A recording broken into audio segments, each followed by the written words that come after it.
안녕하세요. 춘천 한마음교회 박우혜입니다. 저는 어렸을 때부터 어른들께 사랑을 많이 받았어요. 사람에게 관심받는 것이 점차 우상이 되어서 주변 또래 아이들을 밟으면서까지 선생님들이나 교수님들께 인정을 받으려 했어요. 그러다 부활하신 예수님을 만나 사람의 영광이 아닌 하나님의 영광을 구하는 삶을 살게 된 간증을 나누려고 합니다. 저희 집은 대가족이었는데요. 늦둥이 막내딸로 태어난 저는 할머니, 할아버지, 엄마, 아빠의 사랑을 듬뿍 받으며 자랐습니다. 어른들과 함께 살다 보니까 어떻게 하면 예쁨을 받는지 자연스럽게 터득하게 되었던 것 같아요. 초등학교 때 잠깐 미국에서 살다 온 경험이 있는데요. 그곳에서 아주 적극적으로 발표하는 수업 문화에 익숙한 상태였어요. 그런데 한국은 정반대잖아요. 답을 알아도 그냥 조용히 지나가는 것이 일반적인데 저는 제가 아는 것을 너무 알리고 싶었어요. 중1 때 일인데요. 과학 선생님께서 세포가 영어로 뭔지 아는 사람? 하고 물으셨는데 저는 말이 떨어지기가 무섭게 cell! 하고 대답을 했어요. 수업 시간에 선생님들께서 하시는 모든 말씀에 초롱초롱하게 반응하고 숙제도 열심히 해가고 시키시는 것도 최선을 다해서 했어요. 이렇게 적극적이던 저는 선생님들의 관심과 주목을 받을 수 있었습니다. 제가 모르는 선생님들이나 심지어 다른 학년의 선생님들까지도 복도에서 마주치면 먼저 인사를 해주실 정도였어요. 한 번은 엄하기로 유명한 선생님께서 교복 검사를 하시는 날이었어요. 딱히 외모에 관심이 없었던 저는 어른들께 굳이 미움받는 짓을 할 필요 없다고 생각을 해서 교복을 조금도 손대지 않고 바르게 입고 다녔거든요. 그런데 저와 반대로 엄청 줄여서 팔뚝이 야리야리한 자켓을 입은 친구가 제게 선생님이 너 예뻐하니까 이번 시간만 내 거 입고 수주면 안 돼? 하는 거예요. 거절을 잘 못해서 바꿔 입어주긴 했지만 괜히 제가 선생님께 미움을 받게 될까 봐 걱정이 되더라고요. 거기다가 팔뚝이 굵어서 피가 통하지 않으니까 팔이 저려오는 거예요. 그 무서운 선생님께서 교실에 들어오셔서 반 전체를 돌아보시는데 제 옆에 다가오실수록 너무 심장이 뛰고 걸릴까 봐 엄청 조마조마해하고 있었어요. 그런데 예상과 달리 선생님께서 제 옆을 지나가시면서 우에는 교복이 좀 작아 보이네? 살만 좀 빼면 되겠다 하고 지나가시는 거예요. 그때부터 선생님께서 저를 엄청 예뻐해 주신다는 걸 확신할 수 있었어요. 이렇게 한 번 받게 된 관심은 욕심이 생겨서 계속해서 더 받았으면 좋겠고 다른 아이들에게 조금이라도 넘어가는 것이 마음에서 허용이 안 되더라고요. 만약 관심과 사랑이 제게 오지 않는다면 다른 사람을 밟으면서까지 아주 끝까지 온갖 노력을 하게 되었어요. 대학교 때 한 수업에 들어갔는데 처음 뵌 교수님께서 어떤 선배 언니를 유난히 예뻐하시는 거예요. 언니가 전에 교수님 수업을 들어서 그럴 수도 있는데 저는 그게 용납이 안 되더라고요.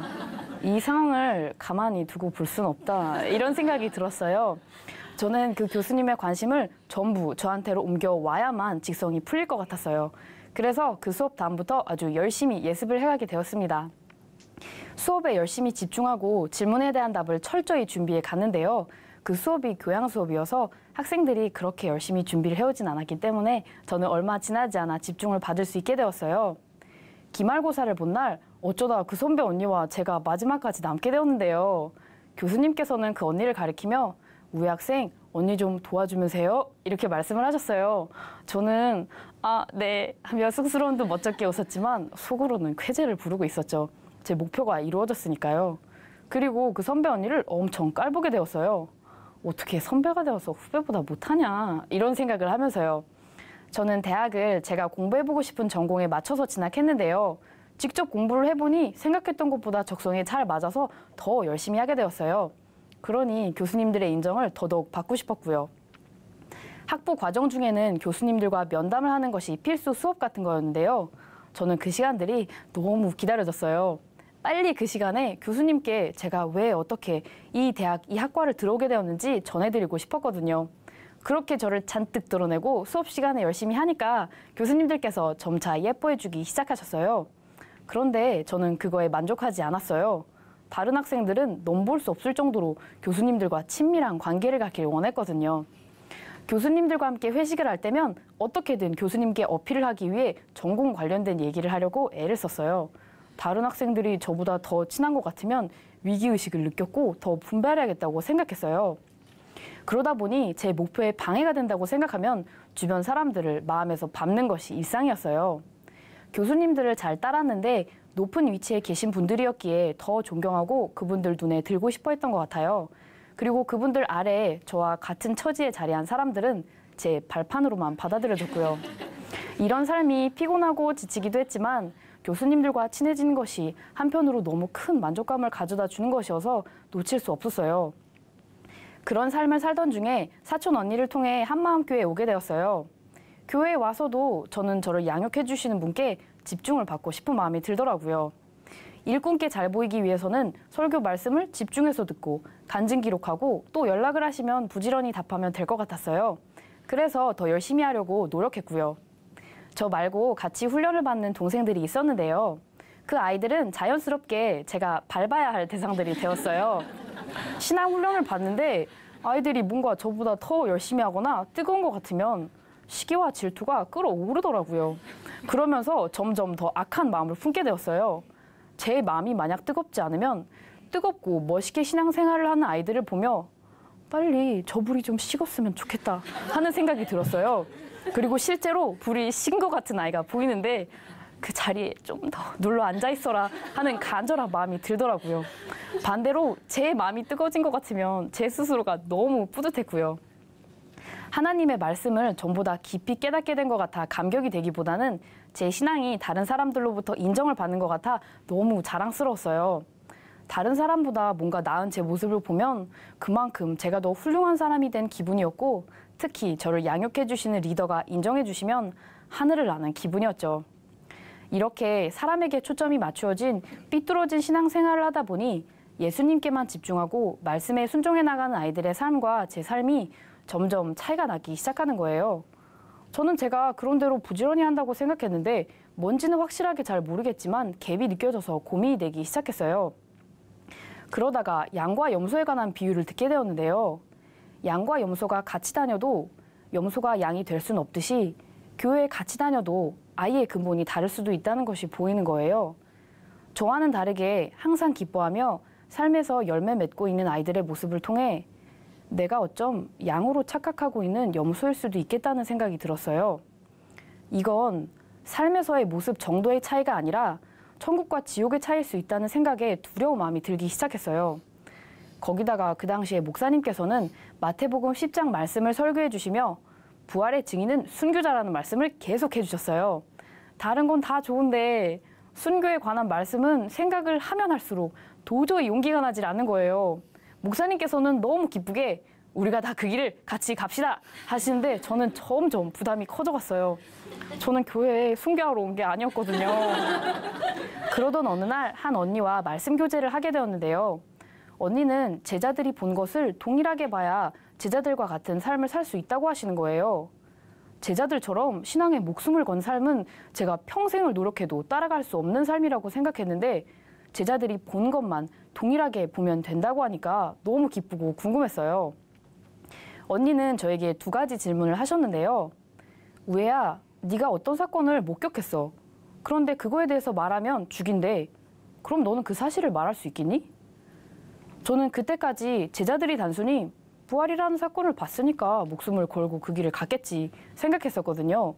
그런데 그게 아니더라고요. 누가 죽인다는데 어떻게 그 상황에서 나 봤어? 하고 죽을 수 있겠어요. 제자들의 죽음은 제게 큰 의미로 다가오지 않았었는데 제가 그들의 입장에 서게 되니까 직접 보지 않았다면 그리고 죽음을 넘어선 죽음보다 더 좋은 것에 대한 확신이 없는 이상 자기가 본 것을 목숨 바쳐가면서까지 전할 수 있는 게 아니더라고요. 정말 부활을 봤구나 하고 깨달아졌어요. 두 번째 질문은 제자들이 어떻게 예수님을 하나님이라고 믿을 수 있었을 것 같니? 였어요. 그 질문에도 부활하셨으니까 믿었겠지 하고 별 생각 없이 여겼었는데 언니가 그런 답을 말하는 게 아닌 것 같더라고요.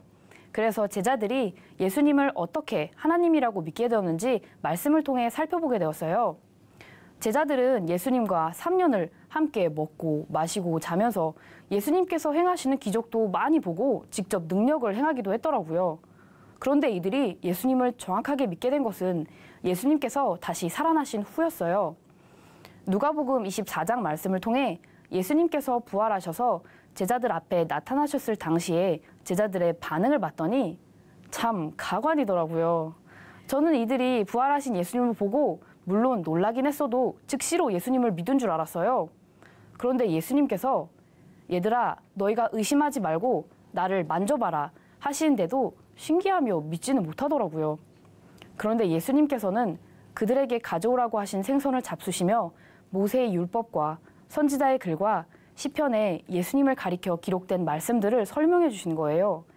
예수님께서 친히 그들의 마음을 열어서 성경을 깨닫게 해주시고 부활하신 이분이 성경에 예언이 되어 있던 진짜 하나님임을 믿게 해주신 것이었어요.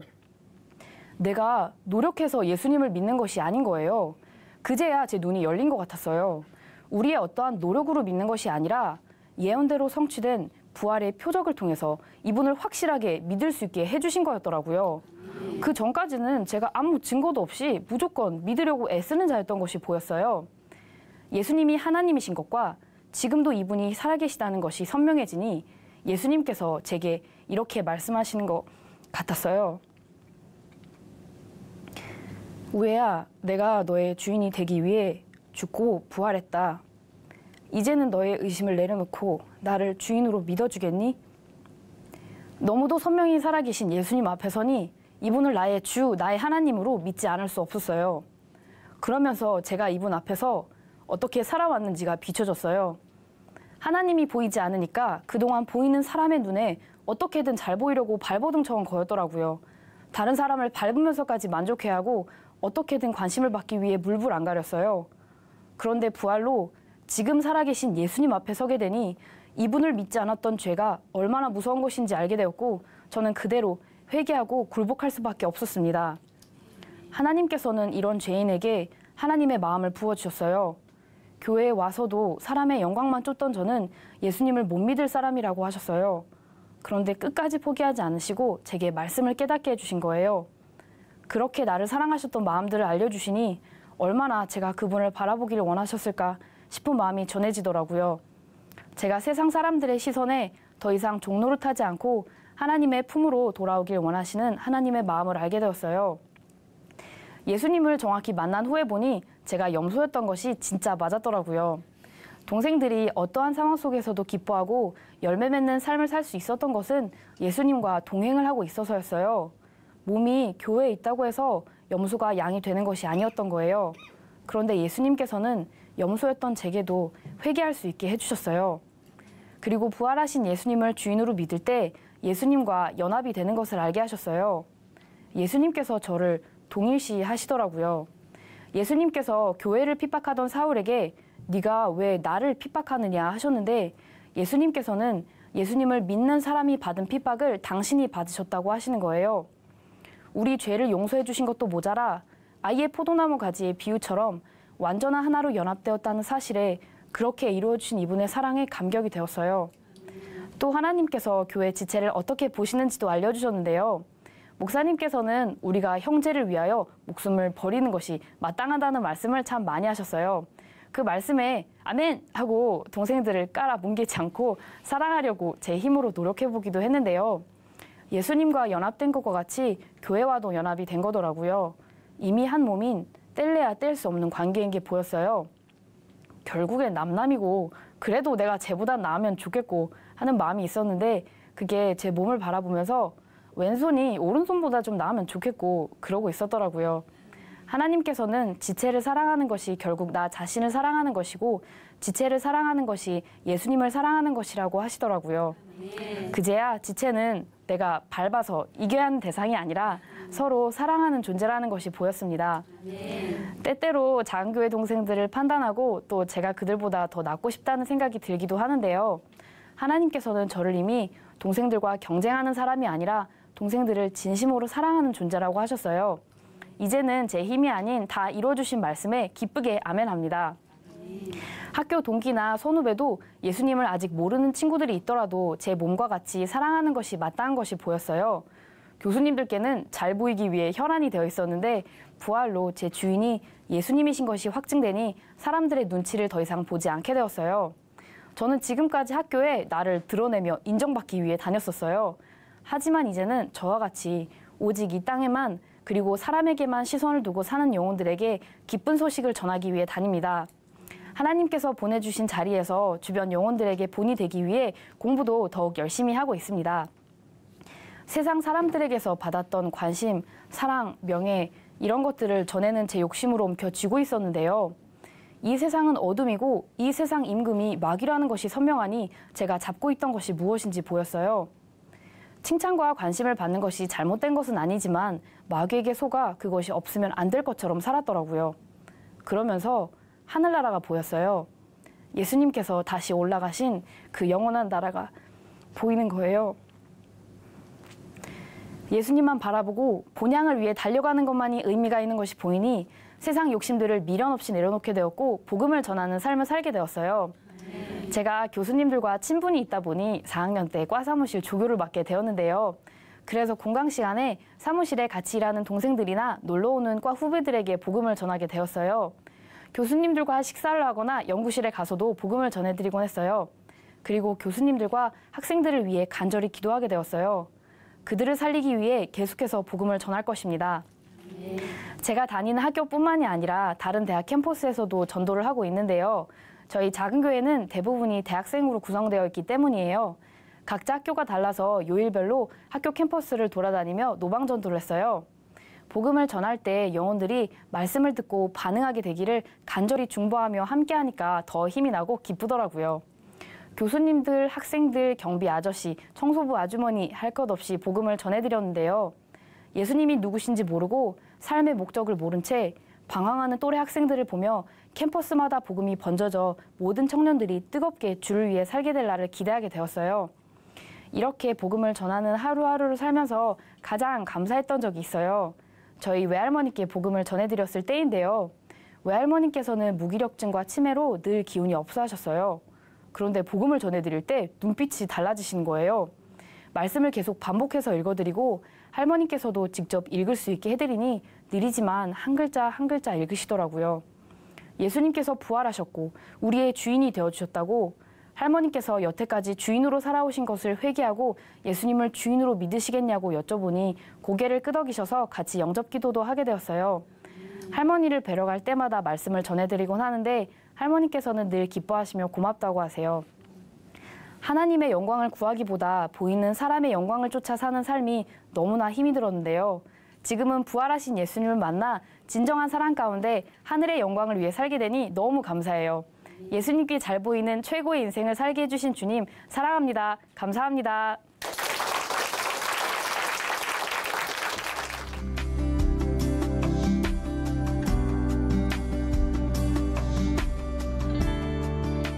안녕하세요. 춘천 한마음교회에서 온 박지향입니다.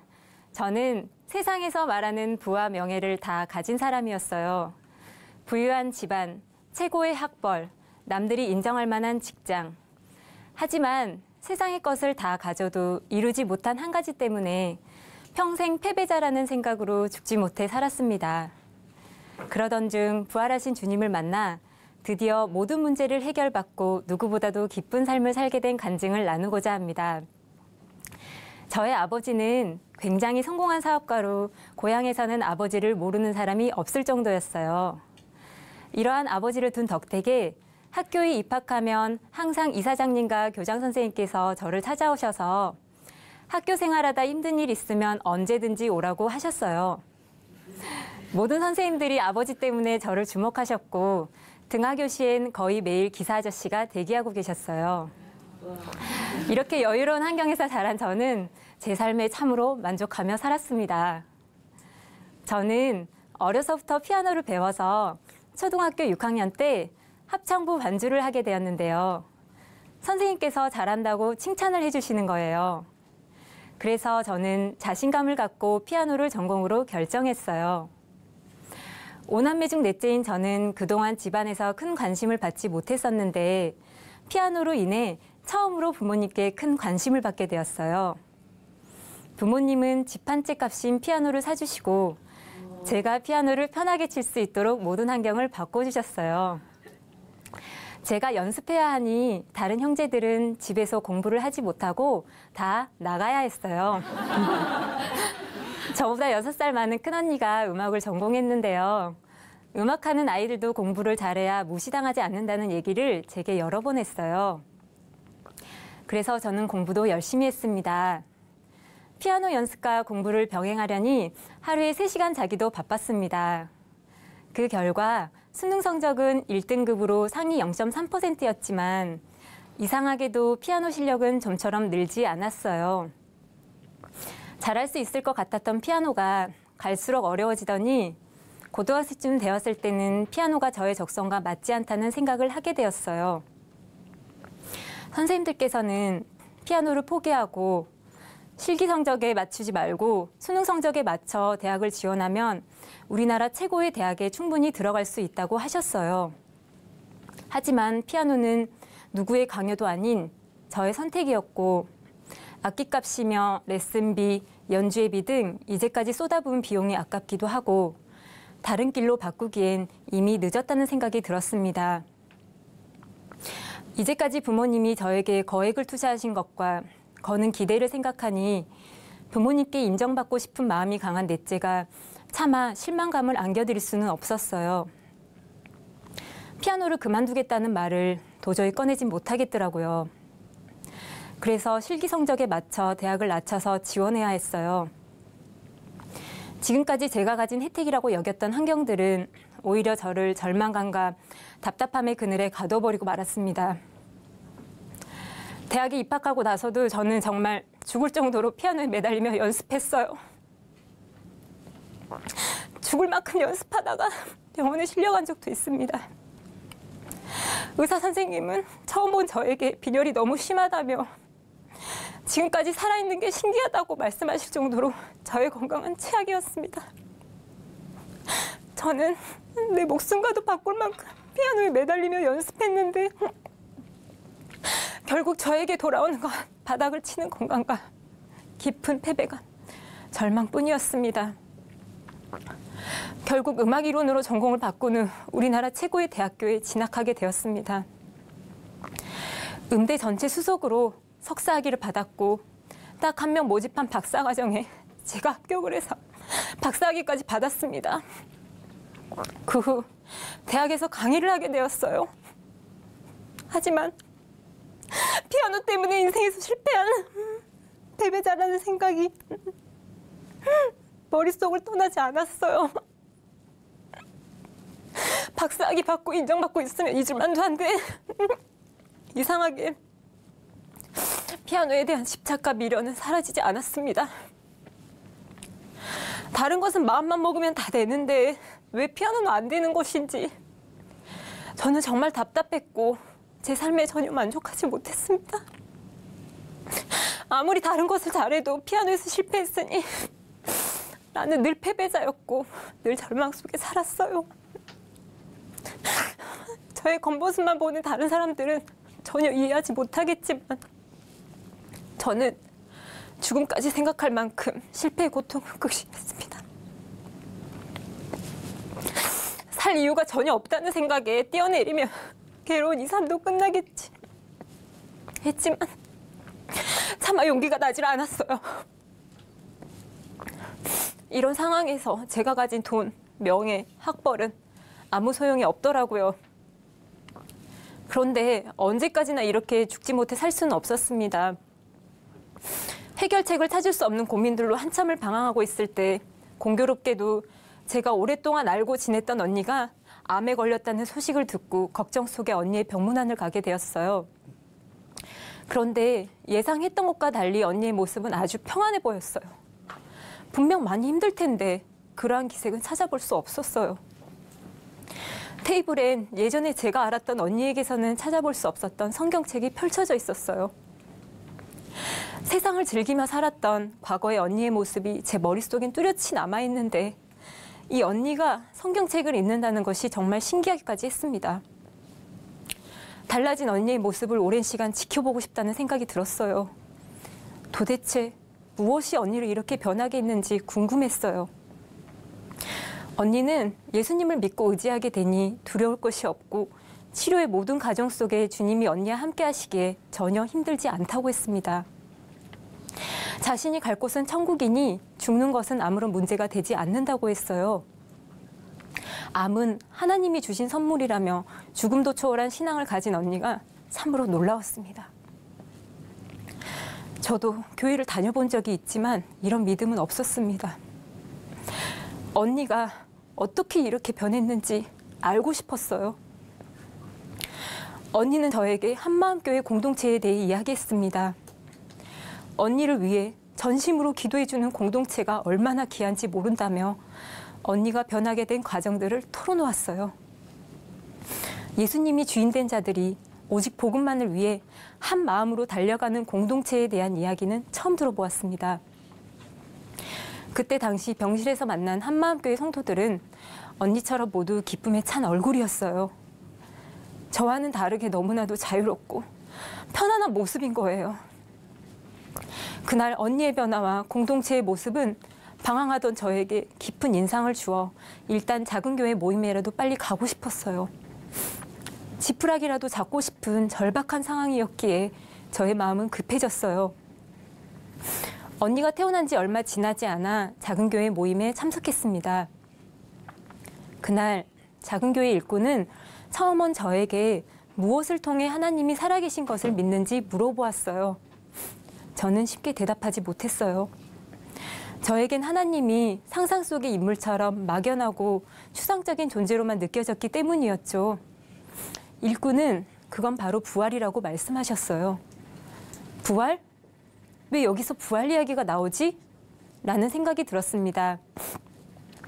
그분은 사도행전 17장 30절에서 31절 말씀을 보여주면서 하나님은 우리를 구원하기 위해 모든 사람, 정말 모든 사람이 믿을 만한 증거를 세상에 남겨놓았다면서 구약에 예언된 부활의 표적으로 사람으로 오신 예수님이 하나님인 것을 믿는 것이라고 설명해 주었어요.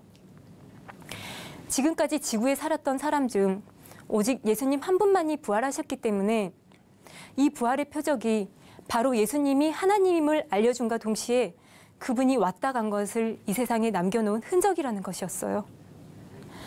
저는 정말 하나님이 살아계시는지, 정말 나와 함께 하시는지 의심하고 있었는데 주님은 강력한 증거, 어느 누구도 흉내낼 수 없는 부활을 남겨주신 것이었습니다.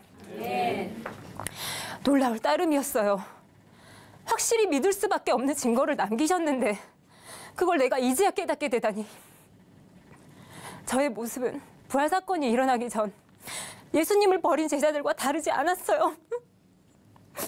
예수님이 행한 많은 기적을 보았고 또 예수님처럼 기적을 행했던 제자들도 예수님이 죽으실 때 자신들도 죽을까 봐 예수님을 부인하고 도망쳤지만 예수님이 부활하신 후에는 그분이 하나님임을 진정으로 깨닫게 되어 성경 및 예수의 하신 말씀을 믿었다는 구절에서 부활이 선명하게 보였습니다. 제자들은 죽음이 두려워 예수님을 버리고 다 도망갔었지만 부활하신 모습을 보고 난 후에는 예수님을 위해 자신의 목숨을 버리게 되었다는 것에서 부활의 능력을 보았습니다.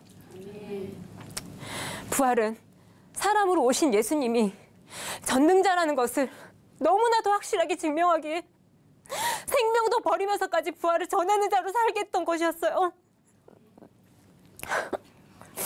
부활로 인해 제자들이 완전히 바뀌었어요. 아, 그럼 나도 변할 수 있겠구나 라는 희망을 보았습니다. 그런데 예수님께서 부활하신 이유가 우리의 죄를 사해줄 뿐만 아니라 주인이 되기 위해서라는 것이었어요. 주인이란 말에 저의 마음이 무너졌습니다. 내가 주인으로 살아온 것이 당연하다는 듯이 단 한 번도 내가 주인의 삶이 잘못되었다고 생각하지 않았어요. 천사장이 자기가 하나님 되려고 하는 죄로 마귀가 되었는데 이 마귀와 동일한 죄를 제가 짓고 있었다는 것을 알지 못했습니다.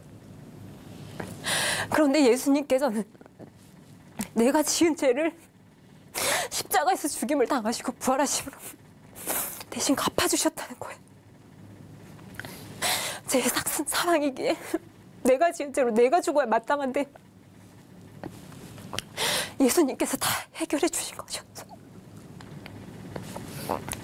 그 그렇게 이러한 예수님을 믿지 않는 죄가 바로 내가 회개해야 할 죄라는 걸 알게 되었고, 성령께서 책망하시는 죄도 오직 예수님을 믿지 않는 죄라는 것을 알게 되었습니다.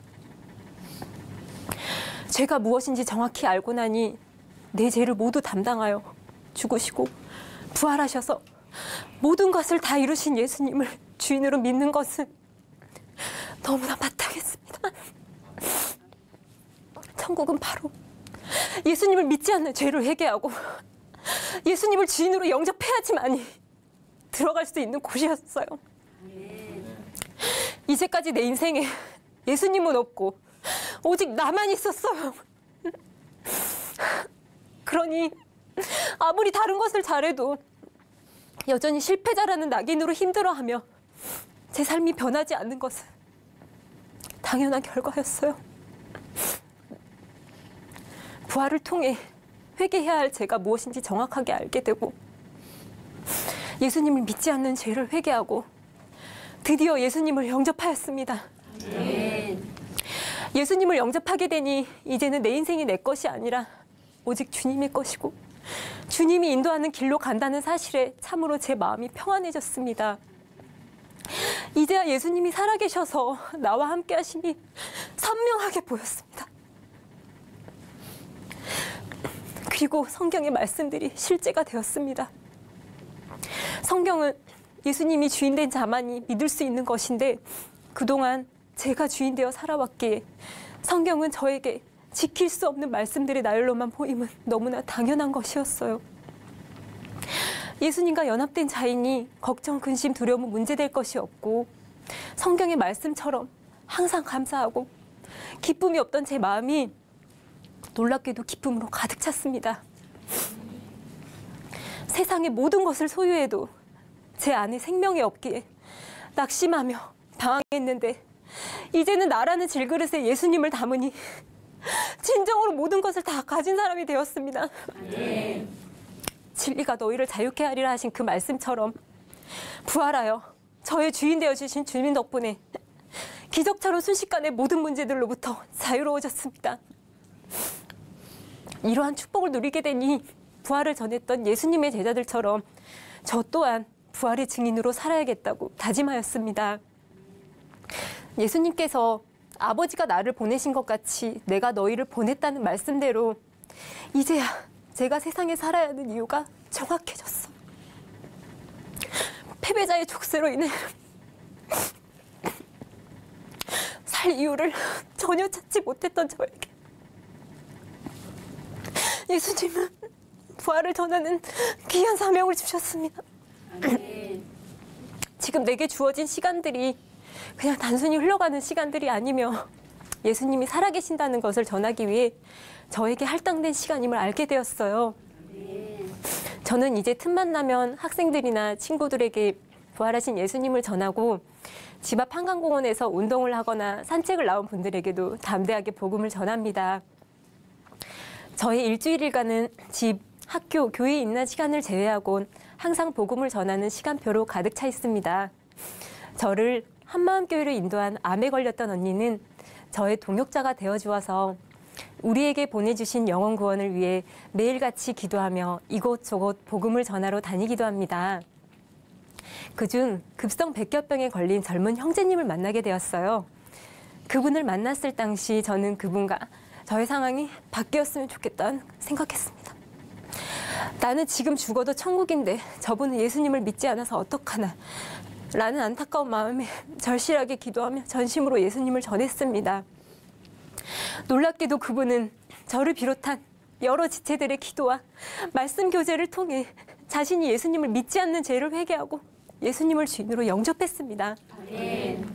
힘든 항암 치료 과정 중에서도, 그리고 골수 이식을 할 수 있는 사람이 단 한 사람도 없다는 절망적인 상황에서도 마음에 평강이 임하는 것을 보게 되었어요. 죽음을 이기며 천국을 사모하는 삶을 살게 된 기적을 눈앞에서 확인하며 부활의 복음의 놀라운 능력을 경험했습니다. 저는 예수님을 주인으로 믿기 전에는 저와 성향이 맞지 않다고 판단되는 사람은 만나지 않았었지만 지금은 모든 사람들을 예수님의 사랑으로 바라보게 되었어요. 그들을 위해 내 생명까지 버릴 수 있겠구나 하는 마음으로 바뀌었어요.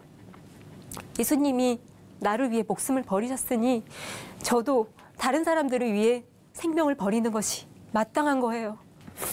그래서 학교에서도 하나님이 만나게 해주시는 영혼을 위해 기도하며 최선을 다해 아이들을 가르치고 있습니다. 수업도 잘해야 학생들에게 복음을 잘 전할 수 있기 때문이에요. 수업을 위해 PPT 자료는 물론이고 화성학과 대입법 시간에는 학생들이 제출한 과제로 편곡, 작곡도 해서 악보도 준비하고요. 또한 매 수업마다 그 수업을 듣는 학생들에게 맞춰 강의 내용을 정리하고 그 내용을 프린트로 나눠주기도 합니다. 수업이 끝난 후에도 원하는 학생이 있다면 밤 10시, 11시까지 보강도 해주었어요. 이렇게 수업을 했더니 감사하게도 학생들에게 선생님 같은 분은 처음이에요. 선생님이 이 학교에서 최고예요. 졸업할 때까지 계속 선생님께 배우고 싶어요. 등등의 말을 듣고 있습니다. 패배자의 낙인에 갇혀 살았던 과거의 저로서는 절대 들을 수 없었을 말들입니다. 결국 이 모든 행동들이 주를 위한 것이며 그들의 생명을 살리는 천국의 통로로 쓰임받기에 이러한 제 삶은 세상이 줄 수 없는 기쁨으로 가득 찬 축복 그 자체입니다.